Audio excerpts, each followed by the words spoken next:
सत श्री अकाल दोस्तों, मैं हाँ अनिल कुमार। स्वागत करता हाँ तुहाडा अपने चैनल वान्या एजुकेशन सर्विसेज से। सो दोस्तों, अज आप लैके हाजिर हुए हैं सब इंस्पैक्टर की दा पार्ट नंबर 2। इस तो पिछली वीडियो यानी कि आपां देखिया सी, उहदे विच असीं लास्ट 15 क्वेश्चन डिस्कस कीते सी। तो उस तो अगले क्वेश्चन जो भी तुहाडे 17 अगस्त वाली शिफ्ट के क्वेश्चन ने वो आपां इस शिफ्ट दे विच कवर करांगे। सो आओ देखते हैं अज दा पहला क्वेश्चन। सो देखो क्वेश्चन है, two trains are coming towards each other from opposite direction and the front of two trains are currently at same level। ठीक है, सेम लेवल पे नहीं कहता दो ट्रेन्स ने opposite directions तो आ रही ने। ठीक है, कहना वन है स्पीड 10 मीटर पर सेकेंड, ओदी लेंथ कितनी है 120 मीटर, यानी कि एक ट्रेन है जेडी ओदी लेंथ कितनी है 120 मीटर है ते वो 10 मीटर पर सेकेंड की स्पीड नाल जा रही है। तो दूसरी ट्रेन है जी ओदी लेंथ कितनी है 100 मीटर है तो वो 15 मीटर पर सेकेंड की स्पीड में जा रही है। तो दसो ये दोनों ट्रेन आपस कितने टाइम बाद एक दूसरे को क्रॉस करती हैं। सो एक फैक्ट होंगे जो दोनों ट्रेन ओपोजिट डायरेक्शन होंगे ने तो पहली ट्रेन की लेंथ तो दूसरी ट्रेन की लेंथ में आप ऐड करते हैं तो स्पीड है जी वो आप की करते हैं प्लस करते हैं। ठीक है, एक लेंथ ऐड क्यों करते हैं, देखो जिम्मे मान लो एक ट्रेन है, ठीक है, इस ट्रेन की लेंथ कितनी है, मान लो दस्या कितनी है अपन 120 मीटर है। ठीक है, एक ये ट्रेन है, मान लो कि जो इतों आई है इस ट्रेन की लेंथ कितनी है 100 मीटर है। हम क्रॉसिंग कदों होनी जाऊगी, जो मान लो ये ट्रेन ने क्रॉस करना है तो जो ये ट्रेन मान लो इस ट्रेन ने क्रॉस करना है, जो ये वाला डब्बा इस ट्रेन को पूरा पूरा क्रॉस कर गया सो आप कह देंगे भी ये ट्रेन क्रॉस कर गई। तो यानी इतों लैके इतों तक का डिस्टेंस कवर करना, यानी इस ट्रेन को अपनी लेंथ को कवर करना होगा प्लस ए कवर करना होगा। यानी इसलिए आप कहते हैं दोनों ट्रेन की लेंथ होगी। स्पीड देखो जी, अगर ये मान लो 10 मीटर पर सेकेंड में जा रहा है उदों 15 ओवरऑल 25 मीटर पर सेकेंड की स्पीड जो डिस्टेंस है वो कवर होगा। सो चलो छोड़ो, अगर ये चीज़ नहीं क्लीयर होगी तो तुम सिर्फ फंडा याद रखना। आई थिंक सबने पढ़िया ही होगा कि जो ओपोजिट डायरेक्शन ट्रेन एक दूसरे को क्रॉस करना है तो दोनों की लेंथ आप ऐड करते हैं, स्पीड को की करते हैं प्लस आप टाइम देखते हैं। सो देखते हैं, सो पहली ट्रेन की लेंथ है जी वो कितनी है बच्चे अपने को 120 मीटर है, दूसरी ट्रेन की लेंथ है जी वो अपने को 100 मीटर है। ठीक है बच्चे, तो आप स्पीड की करनी है दोनों की प्लस। सो पहली ट्रेन की जी स्पीड है वो हैगी है 10 मीटर पर सेकेंड, फिर दूसरी की हैगी है कितनी 15। सो जो आप सॉल्व करिए तो टोटल लेंथ होगी 220 मीटर और नीचे टाइम हो गया स्पीड कितनी होगी 25 मीटर पर सेकेंड। जो आप डिवाइड करांगे सो बच्चे अपना टाइम आ जाएगा 8.8 सेकेंड। समझ आया बच्चे? सो मतलब दोनों ट्रेन को कितना टाइम लगेगा एक दूसरे को क्रॉस करने 8.8 सेकेंड लगेगा। और दूसरा क्वेश्चन देखते हैं। सो जो नेक्स्ट क्वेश्चन है कहना when an integer a is divided bye a then it gives a remainder 3। ਜਦੋਂ ਇੱਕ ਇੰਟੀਜ਼ਰ ਨੂੰ a ਨੂੰ ਅਸੀਂ 8 ਨਾਲ ਡਿਵਾਈਡ ਕਰਦੇ ਹਾਂ ਤਾਂ ਕਹਿੰਦਾ ਰਿਮਾਈਂਡਰ ਕਿੰਨਾ ਆਉਂਦਾ ਸਾਡੇ ਕੋਲ 3 ਆਉਂਦਾ ਹੈ।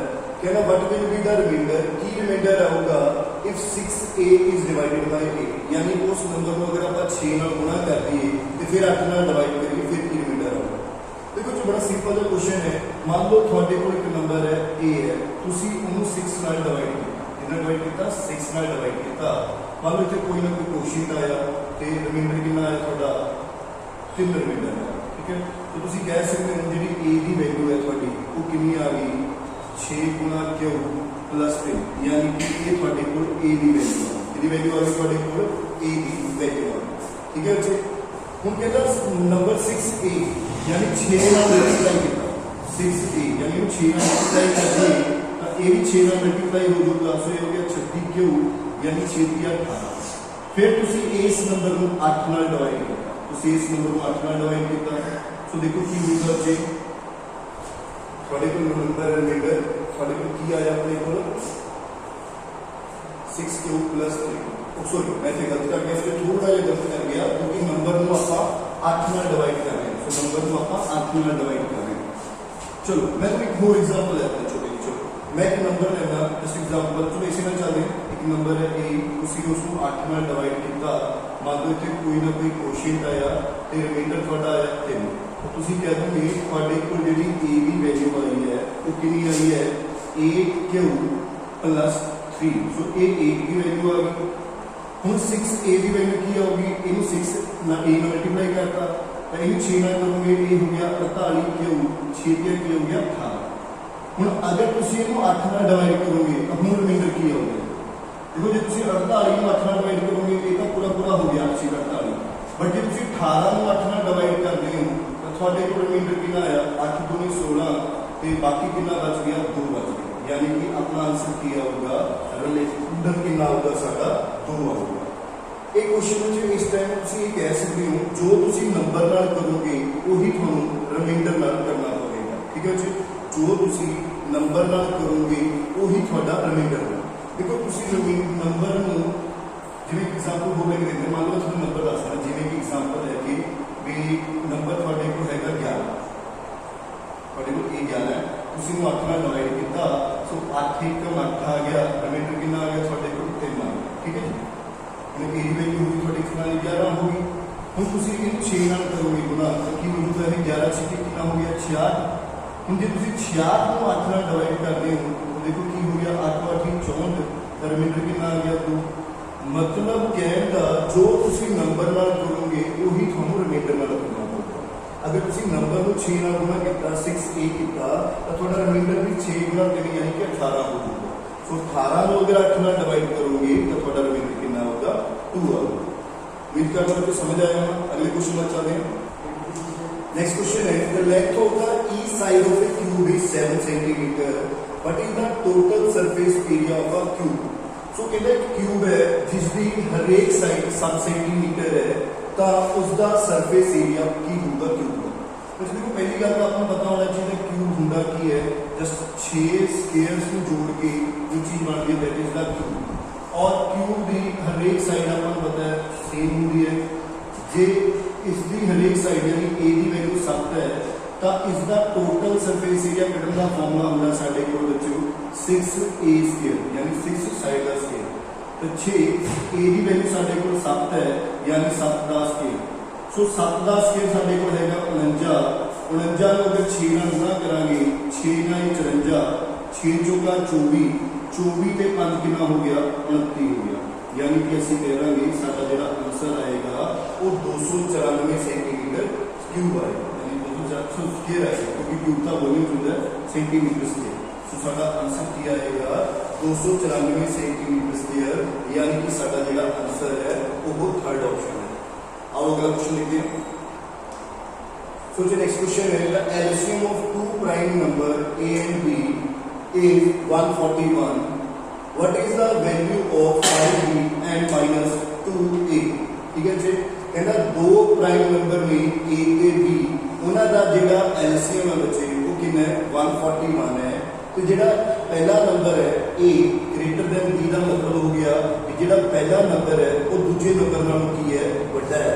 सो फिर वैल्यू पता करनी है 5b minus 2a की वैल्यू कितनी होगी। ठीक है जी। सो चलो देखते हैं। सो दो नंबरों का एलसीएम प्राइम नंबर का एलसीएम 141 है। पहली गल तो दो प्राइम नंबर 141 है तो 141 जो प्राइम नंबर ही आऊगा। देखो 141 पहला फैक्टर बना के देखो जो 141 किसी नंबर पे जाता है। पहली गल तो 141 किसी नंबर पे भी नहीं जाऊगा क्योंकि 141 ही की है प्राइम नंबर ही है। तो तुम कह लोगे 141 का एलसीएम आया यानी ए ते बी ये इसी तरीके ही पॉसिबल है 141 एकम 141 यानी कि एलसीएम 141 आ गया। तो तुम ये कह सकते हो ए की वैल्यू कितनी आ गई साढ़े को 141 ਤੇ b ਦੀ वैल्यू कितनी आ गई साढ़े को 1 आ गई। ठीक है a की वैल्यू कितनी आ गई साढ़े को 141 ਤੇ b ਦੀ वैल्यू कितनी आ गई साढ़े को 1। वैसे आप चेक कर लेंगे हैं कि किसी होर टेबल से जाना हाँ जाना सॉरी ये हो गया 3 चौके 12 तो कितना बच गया 2 3 7 21 यानी 47 के 3 सॉरी ये हो गया अपने को 47 के 3 हो जाएगा यानी a की वैल्यू 47 होगी b की वैल्यू 3 होगी। तो जाके आप कह देंगे साडा जो एलसीएम आया 141 आ गया। ए सानू बड़ा रखना पड़ेगा। ठीक है एक बुढ़े होंगे ना 141 है जो वो 3 चौके 12 तो बाकी कितना बच गया 2 3 7 21 यानी 47 के 3 एक यह प्राइम नंबर ने जिनने दो प्राइम नंबर ने तो उन्होंने जेकर आप एलसीएम कढ़ीए तो कितना आता है 141। सो ए की वैल्यू हम असं वैल्यू कढ़नी है 5b माइनस 2a। हम b की वैल्यू सानू पता है कितनी है 3 है 5 या 15 ए की वैल्यू 47 है। सो तुसी देखो 5 या 15 हो गया, 47 दूनी कितने हो गए 94। जे आप इन्हों सॉल्व करते हैं तो जो साडा आंसर आऊगा बच्चे वो -79 आऊगा, यानी कि साडा आंसर जो आऊगा वो आऊगा सी ऑप्शन आऊगा। ठीक है दोस्तों, देखो दोबारा करते हैं। 141 है, सब तो पहला तो आप तोड़ के देखा प्राइम नंबर के ये दो प्राइम नंबर के छूट रहे हैं, जिहदे एक 47 है तो एक की है साडे कोल 3 है, यानी ए नूं वड्डा रखना होगा। ए 47 हो गया, बी 3 हो गया, बस उस तो बाद वैल्यू पुट करनी है तो साडा आंसर आ जाएगा। आओ अगले क्वेश्चन वाल बढ़ते हैं।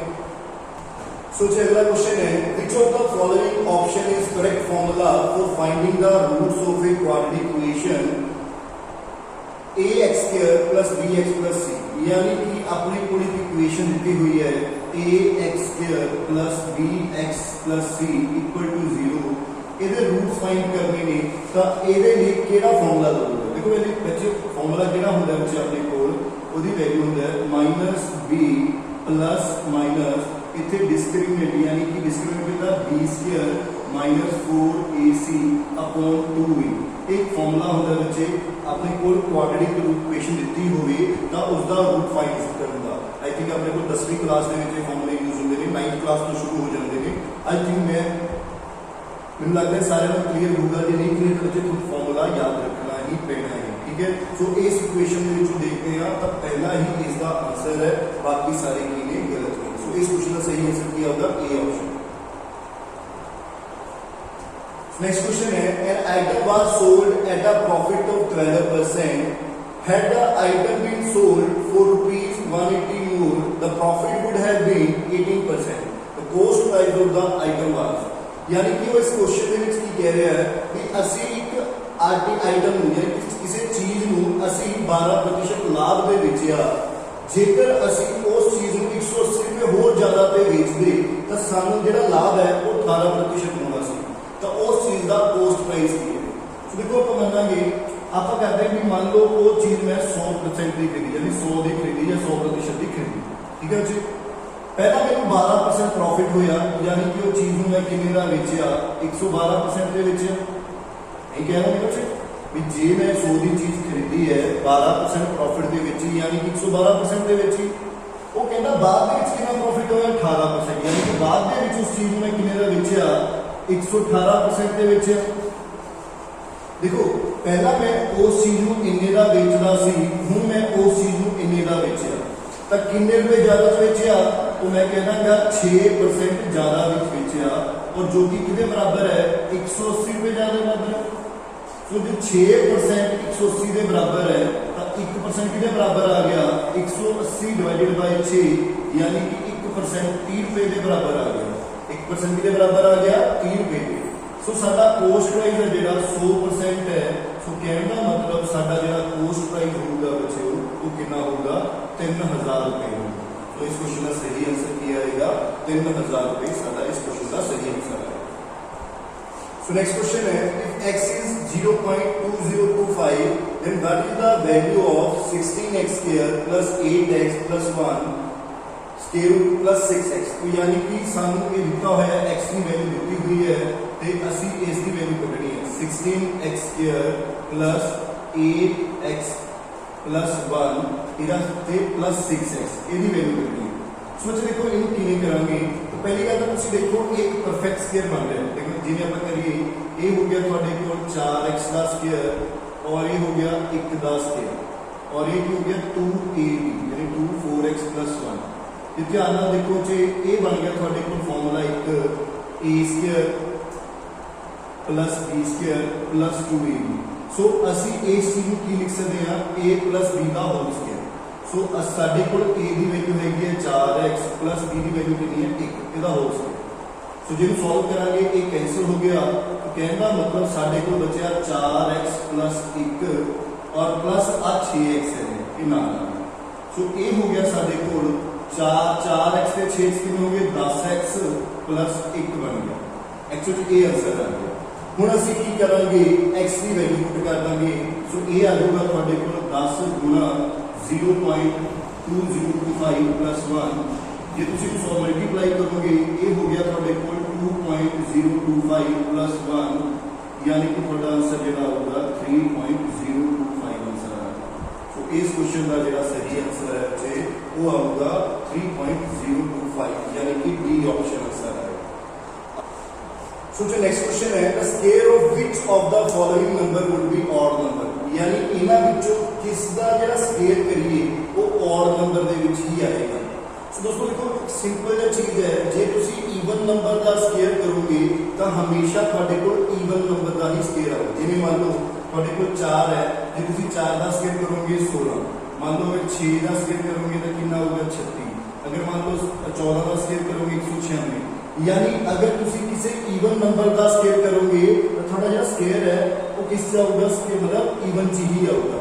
और अगर तुसी किसी ऑड नंबर का स्क्वायर कर रहे हो तो थोड़ा स्क्वायर है जेड़ा बच्चे वो किदे च आऊगा, ऑड दे विच ही आऊगा। तुसी कोई भी नंबर ले लो, जे किसी ऑड नंबर का स्क्वायर करोगे तो वो ऑड ही आऊगा। सो उन्हें पूछे किदा ऑड स्क्वायर आऊगा, तो जेड़ा इना चो ऑड नंबर होगा उसका स्क्वायर की आऊगा, ऑड आऊगा। सो इना विचों ऑड नंबर केड़ा है, इना विचों ऑड नंबर केड़ा है 439। सो इस क्वेश्चन का आंसर क्या होगा 439। नेक्स्ट क्वेश्चन है the sum of two number is 85 and their difference is 5, what is the value of large number. क्योंकि ना कोई दो नंबर नहीं, उन्हां दा जेड़ा जोड़ है बच्चे वो 85 है ते उन्हां दोनों नंबरां दा जेड़ा डिफरेंस है बच्चे वो कितना है 5 है, तो उन्हां विचों लार्ज नंबर केड़ा होगा। सो सानू दो नंबर नहीं पता, तुसीं मानते हैं कि एक लार्ज नंबर है ते एक केड़ा स्मॉल नंबर है, इन्हां दोनों नंबरां दा जेड़ा सम है साडे कोल 85 है ते दोनों नंबरां दा जेड़ा डिफरेंस है वो की है साडे कोल 5 है। ठीक है बच्चे, सो तुसीं लार्ज नंबर कढना, सो जे इन्हां नूं ऐड करिए तो स्मॉल नाल स्मॉल कैंसिल हो गया, सो 2 लार्ज बराबर है 90। सो इथों क्लियर हो गया कि जेड़ा साडा लार्ज नंबर आऊगा बच्चे वो कितना आऊगा 45। तो उसने लार्ज नंबर ही पूछा, तो साडा जेड़ा आंसर आऊगा लार्ज नंबर की होगा 45 होगा। चलो अगले क्वेश्चन देखेंगे। नेक्स्ट क्वेश्चन है 15:22 समानुपात x 11 find the value of x। सो जी ਇਹਦਾ मतलब ਕੀ ਹੁੰਦਾ है 15:22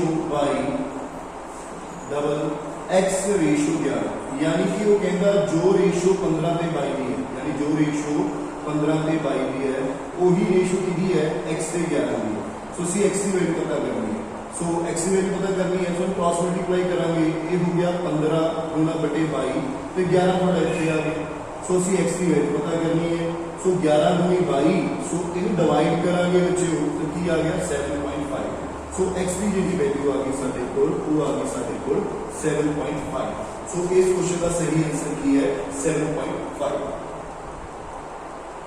So next question है a solid right circular cone has total surface area 1848 centimeter square. Its curved surface area is 2/3 of the total surface area. What is the radius of the base of the cone? यानी कि उन्हें कहा एक साडे कोल right circular cone है जिसका total surface area साडे कोल 1848 centimetre square है ते उसका जेड़ा कर्व सरफेस एरिया है वो 2/3 है टोटल सरफेस एरिया दे ਤਾਂ रेडियस ए होगा। ठीक है, तो कुछ अपने को ए ਹੁੰਦਾ है कोन ਹੁੰਦਾ है बच्चे, सो ए कोन हो गया, सो कोन ਦੇ ਬੇਸ ਦੇ ਵਿੱਚ ਦੇਖੋ ਕੀ ਹੁੰਦਾ ਸਾਡੇ ਕੋਲ ਸਰਕਲ ਹੁੰਦਾ, ਕੋਨ ਦੇ ਬੇਸ ਕੀ ਹੁੰਦਾ ਸਾਡੇ ਕੋਲ ਸਰਕਲ ਹੁੰਦਾ। ਸੋ ਸਾਡੇ ਕੋਲ ਪਹਿਲੀ ਗੱਲ ਤਾਂ ਇਹਦਾ ਟੋਟਲ ਸਰਫੇਸ ਏਰੀਆ ਜਿਹੜਾ ਕੱਢਣ ਦਾ ਫਾਰਮੂਲਾ ਹੁੰਦਾ ਹੈ ਬੱਚੇ ਉਹ ਹੁੰਦਾ ਸਾਡੇ ਕੋਲ ਪਾਈ ਆਰ ਹੈ, ਯਾਨੀ curve surface area plus base का एरिया यानी पाई आर स्क्वायर। ये ਹੁੰਦਾ ਸਾਡੇ ਕੋਲ यानी कि टोटल सरफेस एरिया यानी कि साइडा दा एरिया ते टोटल नीचे बेस का एरिया। सो ये ਸਾਡੇ ਕੋਲ ਹੈਗਾ 1848 सेंटीमीटर स्क्वायर। ਤੇ ਉਸ ਤੋਂ ਬਾਅਦ ਉਹਨੇ ਕੀ ਕਿਹਾ ਵੀ ਜਿਹੜਾ कर्व सरफेस एरिया ਤੁਹਾਨੂੰ ਪਹਿਲਾਂ ਦੱਸਿਆ कर्व सरफेस एरिया ਕੀ ਹੁੰਦਾ ਬੱਚੇ ਪਾਈ ਆਰ ਹੈ। ਜਿਹੜਾ ਪਾਈ ਆਰ ਹੈ ਉਹ कर्व सरफेस एरिया ਜਿਹੜਾ ਉਹ ਕਹਿੰਦਾ टोटल सरफेस एरिया ਦਾ 2/3 है। तो टोटल सरफेस एरिया अगर 1848 है उसका 2/3 कितना हो गया बच्चों देखो सॉल्व करेंगे 3 6 18 3 एकम 3 3 6 18 यानी कि आप जो सॉल्व करिए तो की आ जाएगा 6 दूनी 12 3 6 दूनी 12 यानी 1232। सो ये जो साढ़े को दिता होया इन्हें दिता होया 1232 centimetre square plus pi r square. ये साढ़े को 1848 हो गया बच्चों। सो जे असी पाई आर स्क्वायर की वैल्यू कटिए पाई आर स्क्वायर इधर रखिए तो ये पर जाके माइनस हो जाऊगा यानी 8 च 2 कटे 6 4 ਤੋਂ 3 ਕੱਢੇ 1, 18 ਤੋਂ 12 ਕੱਢੇ 6 यानी 616। सो इतों असीं आर स्केयर की वैल्यू कढ़ांगे 616 बटे पाई। पाई की वैल्यू होंगी है 22/7, 7 ऊपर चला गया बच्चों। तो जे तुसीं इहनूं सॉल्व करते हो 11 दूनी 22, 11 5 55, 11 6 66 तो ये 28 आ गया, यानी आर स्केयर है जो तुहाडे कोल 196 आ गया। सो जे आर स्केयर 196 आ गया तो आर की हो गया 196 का स्केयर रूट यानी कि 14 सेंटीमीटर। सो अपना जो रेडियस आया वो कितना आया 14 सेंटीमीटर आया। दोबारा देख लो जी, टोटल सरफेस एरिया कढ़न का फॉर्मूला होता है pi r l plus pi r square, यानी कि curve surface area plus base का एरिया। ठीक है जी। सो 1847 है कर्व सरफेस एरिया यानी कि पाई आर जो दिता हुआ है, टोटल सरफेस एरिया का 2/3 दिता हुआ है, जो कि साडे को सॉल्व करके 1232 आ गया। ਅਸੀਂ ਪਾਈ ਆਰ ਸਕੁਅਰ ਦੀ ਵੈਲਿਊ ਕੱਢੀ, ਇਹਨੂੰ ਪਰਾਂ ਜਾ ਕੇ ਮਾਈਨਸ ਕਰਕੇ ਅਸੀਂ ਆਰ ਦੀ ਵੈਲਿਊ ਕੱਢੀ। ਸੋ ਅੱਗੇ ਚੱਲਦੇ ਹਾਂ। ਸੋ ਨੈਕਸਟ ਕੁਐਸਚਨ ਵਿੱਚ ਜਿਹੜਾ ਸਿੰਪਲੀਫਿਕੇਸ਼ਨ ਦਾ ਕੁਐਸਚਨ ਹੈ। ਸੋ ਦੇਖੋ ਸਿੰਪਲੀਫਿਕੇਸ਼ਨ ਦੇ ਵਿੱਚ ਆਪਾਂ ਨੂੰ ਪਤਾ ਸਭ ਤੋਂ ਪਹਿਲਾਂ ਆਪਾਂ ਬ੍ਰੈਕਟ ਸੋਲਵ ਕਰ ਰਹੇ ਹਾਂ। ਸੋ ਸਭ ਤੋਂ ਪਹਿਲਾਂ ਆਪਾਂ ਛੋਟੀ ਬ੍ਰੈਕਟ ਸੋਲਵ ਕਰਾਂਗੇ, ਯਾਨੀ ਕਿ a ਵਾਲੀ ਬ੍ਰੈਕਟ। ਸੋ ਇਸ ਬ੍ਰੈਕਟ ਵਿੱਚ ਦੇਖੋ 1 ਨੂੰ ਅਗਰ ਤੁਸੀਂ 1 ਨਾਲ ਡਿਵਾਈਡ ਕਰਦੇ ਹੋ ਤਾਂ ਕੀ ਆ ਗਿਆ 1 ਆ ਗਿਆ। ਸੋ 1 ਜਮਾ 1 ਕਿੰਨਾ ਹੋ ਗਿਆ ਸਾਡੇ ਕੋਲ 2 ਹੋ ਗਿਆ, यानी कि इतने की आ गया 1 + 1 डिवाइड इतने सॉल्व करके थोड़े को 2 आ गया। क्लियर अच्छे। सो इतने अपने को इस ब्रैकेट को सॉल्व कर रहे थे 1 + 1 डिवाइड के बाद भी साडे को 1 डिवाइड। हुण अगर आप ये सॉल्व करिए तो 1 डिवाइड 2 ਇਹਦਾ मतलब की हो गया थोड़े को 1 + 1/2 आ गया। जिन्हों सॉल्व करिए 2 × 2 + 1 यानी कि आ गया थोड़े को 3/2 आ गया। सो ये ब्रैकेट सॉल्व करके साडे को की आ गया 3/2 आ गया। सो ਇਹਦਾ मतलब इत्थे आ गया 1 + 1 डिवाइड इत्थे आ गया साडे को 3/2 आ गया। हुण जे इस ब्रैकेट को सॉल्व करिए तो 1 डिवाइड 1 + 1 ये डिवाइड है, आ साइन चेंज करके उल्टा 2/3 हो गया बच्चों। सो जे इहनूं सॉल्व करांगे आपां तो ये हो गया अपने को 1 + 2/3। जिन्होंने सॉल्व करोगे की आऊगा 3 × 3 + 2 कितना हो गया 5/3। सो ये 5/3 है। अगेन जे तुम डिवाइड करोगे सो ये थोड़े को आऊगा 1 डिवाइड 5/3 का मतलब 1 × 3/5, यानी कि इस क्वेश्चन का सही आंसर की आऊगा थोड़ा 3/5 आऊगा। सो इस क्वेश्चन का सही आंसर आऊगा 3/5, यानी कि 4th ऑप्शन। ठीक है।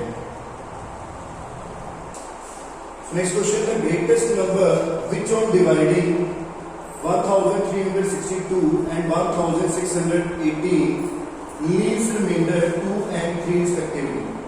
यानी कि कहना एक बड़े को बड़ा नंबर पता करो जदों उस नंबर 1362 ਨੂੰ ਜਦੋਂ उस नंबर ਨਾਲ डिवाइड करिए सो रिमाइंडर की आवे साडे कोल 2 आवे। जदों उस नंबर जदों 1618 ਨੂੰ उस नंबर ਨਾਲ डिवाइड करिए तो रिमाइंडर कितना आवे साडे कोल 3 आवे। सो नंबर पता करना सी किहड़ा नंबर होगा बड़े तो बड़ा नंबर जिहड़ा 1362 ਨੂੰ ਜਦੋਂ डिवाइड करे तो 2 रिमाइंडर देवे और 1618 ਨੂੰ ਜਦੋਂ डिवाइड करे तो रिमाइंडर 3 देवे। हुण तुसीं देखो अगर ये 2 ना हुंदा यानी कि साडे कोल की हुंदा 1360 हुंदा तो इस नंबर ਨੂੰ पूरा डिवाइड करना सी। अगर मान लो 3 ना हुंदा तो नंबर हुंदा 1615, यानी इस नंबर ने पूरा डिवाइड करना। यानी कि असी हमें एक ऐसा नंबर पता करना है जो 1360 में पूरा डिवाइड कर दे तो 1615 में पूरा डिवाइड कर दे। यानी कि असी की कढ़ना इन्हां दा HCF ते HCF आप इदा करते हैं 1360 ते 1615। यानी सब तो पहला आप देखते हैं किहड़े कॉमन नंबर ते ये जाएंगे। सो आप देखेंगे सब तो पहला ये 5 ते जाएंगे, 5 दूनी 10 कितना हो गया 3 बच गया 5 7 35 5 दूनी 10। ठीक है जी। 5 या 15 5 दूनी 10 5 या 15। ठीक है जी। हम अगे देखो किसी कॉमन टेबल पे जाते हो जे आप 17 पे भेज के देखते हैं तो ये हो गया 17 1 17 10 17 6 102 17 1 17 15 17 8 17 9 152। अगे किसी कॉमन टेबल पे नहीं जाना। सो आप कह देंगे 17 × 5 यानी कि 85। सो असीं कह देंगे जो HCF आया वो कितना आया 85 है। यानी 85 एक ऐसा नंबर है बड़े तो बड़ा 1360 में पूरा डिवाइड करेगा, 1615 में पूरा डिवाइड करेगा। बट जो 1362 में डिवाइड करोगे तो 1360 का पूरा डिवाइड करेगा तो रिमाइंडर 2 देगा। 1618 डिवाइड करोगे तो 1615 तक पूरा डिवाइड करेगा, रिमाइंडर कितना देगा 3 देगा। सो इस क्वेश्चन का सही आंसर क्या होगा 85। सो अगला क्वेश्चन है Ram and Rohit can finish a piece of work 2 days and 3 days respectively. They work together, finish a job for and receive 5000. Rohit share should be. देखो जी कहना राम ते रोहित ने राम किसी काम ਨੂੰ 2 दिन ਚ ਕਰਦਾ ਹੈ, रोहित ਉਸੇ ਕੰਮ ਨੂੰ 3 ਦਿਨਾਂ ਦੇ ਵਿੱਚ ਕਰਦਾ ਹੈ ਤੇ ਦੋਵੇਂ ਮਿਲ ਕੇ ਕੰਮ ਇਕੱਠੇ ਕਰਦੇ ਨੇ ਤੇ ਕੰਮ ਕਰਨ ਦੇ ਉਹਨਾਂ ਨੂੰ 5000 ਰੁਪਏ ਮਿਲਦੇ ਨੇ। ਤਾਂ ਦੱਸੋ ਰੋਹਿਤ ਨੂੰ ਕਿੰਨੇ ਪੈਸੇ ਮਿਲਣਗੇ। ਸੋ ਦੇਖੋ ਜਿਹੜੇ ਪੈਸੇ ਮਿਲਦੇ ਨੇ ਵਿੱਚ ਉਹ ਉਹਨਾਂ ਦੀ ਐਫੀਸ਼ੀਐਂਸੀ यानी कि जो जिन्ना काम करूगा उस हिसाब ਨਾਲ ਪੈਸੇ ਮਿਲਦੇ ਨੇ। यानी कि सानू कहा गया राम किसी काम ਨੂੰ 2 ਦਿਨਾਂ ਚ ਕਰਦਾ ਹੈ, रोहित उसे काम ਨੂੰ 3 ਦਿਨਾਂ ਚ करदा है। सो टोटल काम की हो गया साडा 6 यूनिट हो गया। सो ये 2 दिना 6 करदा है यानी एक दिन 3 यूनिट करूंगा। सो ये 3 दिना 6 करदा है तो ये एक दिन 2 यूनिट करूंगा। यानी कि जो पैसे डिवाइड होंगे वो उन्होंने एफिशिएंसी के हिसाब से डिवाइड होंगे जो एक दिन जिन्ना काम करता है। तो यानी कि राम ते रोहित के जिहड़े पैसे डिवाइड होंगे वो 3:2 ਦੇ ਵਿੱਚ डिवाइड होंगे। सो टोटल पैसे कितने ने साडे कोल 5000 ने। सो 5000 ਨੂੰ ਅਸੀਂ डिवाइड करांगे 3 ਤੇ 2 5 ਹਿੱਸਿਆਂ ਚ डिवाइड करांगे। सो एक हिस्सा साडे कोल 1000 रुपए के बराबर आ गया। सो राम ਨੂੰ मिले 3000 रुपए ਤੇ रोहित ਨੂੰ कितने मिले 2000 रुपए मिले। सो उसने पूछा कि है रोहित ਨੂੰ कितने पैसे मिले। सो रोहित ਨੂੰ मिले साडे कोल 2000 रुपए मिले। सो पूछा रोहित ਨੂੰ कितने मिले तो साडे क्वेश्चन का आंसर किया होगा रोहित ਨੂੰ 2000 रुपए मिले। दोस्तों ऐसे सारे क्वेश्चन जो सब इंस्पैक्टर के पेपर के आए सी। जेकर तुहानू साडी वीडियो वधिया लगी हो तो प्लीज़ लाइक करो, अपने दोस्तों के शेयर करो ताकि सानू पता लगे कि तुम्हें वीडियो वधिया लग रही है तो असीं इस सीरीज़ को कंटिन्यू रखिए। तो फिर दोस्तों अगर तुहाडे चों कोई स्टूडेंट ऐसे ने जिहड़े मैथ ते रीजनिंग दे विच अपने आप को थोड़ा वीक मनते हैं तो साडे कोल वानिया एजुकेशन सर्विसेज ऐप हैगी है, तुसीं प्ले स्टोर तो डाउनलोड कर सकते हो। उस दे विच साडा रिकॉर्डेड कोर्सेज बने हुए हैं मैथ ते रीजनिंग का। तुसीं वो कोर्स नूं जरूर रीड करो पढ़ो। उहदे विचों गारंटी कहने आ भी अगर उस कोर्स दे विचों कोई भी क्वेश्चन बाहर आ जाए किसी भी एग्जाम का तो तुसीं सानूं कह सकते हो। असीं सारी तरह के क्वेश्चन कवर करे हैं। ये सारे क्वेश्चन साडे उस कोर्स दे विच हैगे ने। ठीक है बच्चों। सो धन्यवाद, मिलते हैं कल नवीं 18 अगस्त की शिफ्ट नाल। Thank you so much.